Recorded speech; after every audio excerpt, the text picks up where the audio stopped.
Hitchcock's Vertigo is voyeuristic and sadistic, a film in which a man falls in love with a woman he spies on and becomes obsessed with having her on display and unraveling her guilt.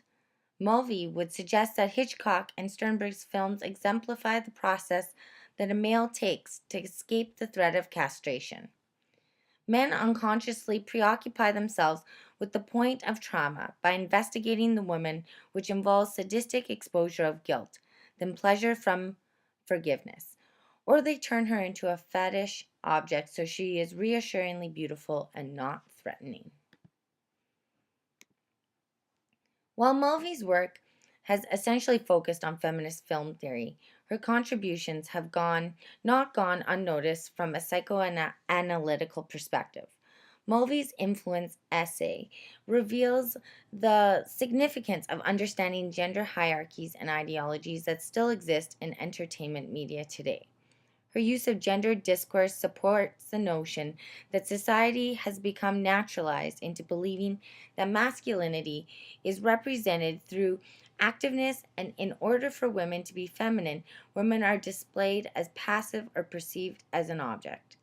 According to Mulvey, the challenge for feminists is fighting the unconscious with the same language that patriarchy has given us. However, scholars such as David Gauntlet believe otherwise. While Gauntlet still acknowledges the valuable input feminist film theory has made with regards to defining spectatorship, he believes that femininity is not a core value for women today, and rather is a performance that women can choose to employ. This notion of choice disregards the traditional social structure, and increasingly women and men generally believe themselves to be equal.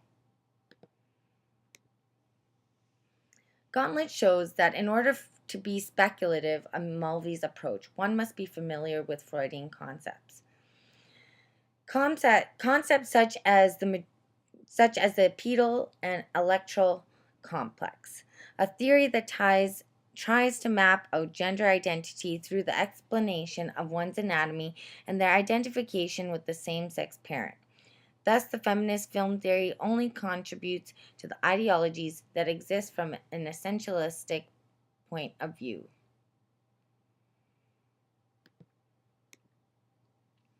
Furthermore, Gauntlet challenges Mulvey's notion that the heroes of cinema that drive the story are always male, while female characters are passive erotic objects. While Mulvey strictly categorizes narratives as male dominant, cinema today reflects otherwise, as it has become increasingly common to see female characters play more of an active role. Thus, Mulvey's argument that claims women come to learn or view themselves and other women strictly through the male gaze does not support modern-day film. Although feminist film theory's academic presence has decreased significantly since the 1990s, it can be argued that this movement has had a drastic impact on the way future generations critique not only film, but also any public display of images such as advertisements. It has become a big part of our culture in the 21st century to recognize essentialism in ads, impacting both men and women, and hopefully it will continue beyond the simple act of recognition to the extent that viewers are moved to be active agents of change.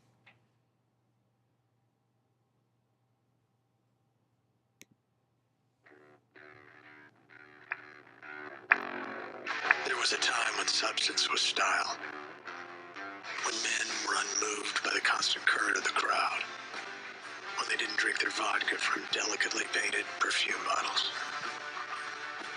There was a time when men were men. It was last night. Inspired by 300 years of tradition. Kettle One. Gentlemen, this is vodka. Drink responsibly. Get born, get slapped, now get to school, be good at sports, always look cool, lift weights, be strong, know how to fight, stay out late, but be polite, now find a nice girl who'll say, I do, then have 3 kids who look just like you. Break the leaves from the hedge and mow the yard. Honey, can you open this jar? If you hear a noise in the middle of the night, go check it out. With a flashlight, you've reached a stage where you feel at ease. You've come this far and it wasn't a breeze. You can take on anything, of course you can, because you're a man.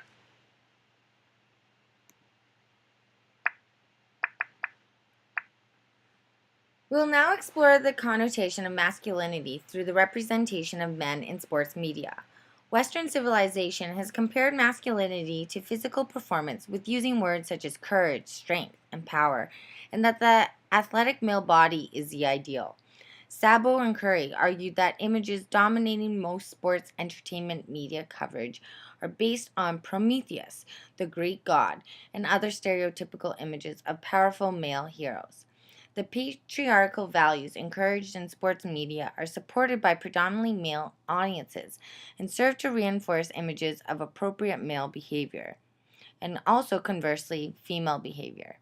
Researchers have confirmed that viewers perceive female athletes as erotic objects rather than powerful athletes. This represents another portrayal of gender order.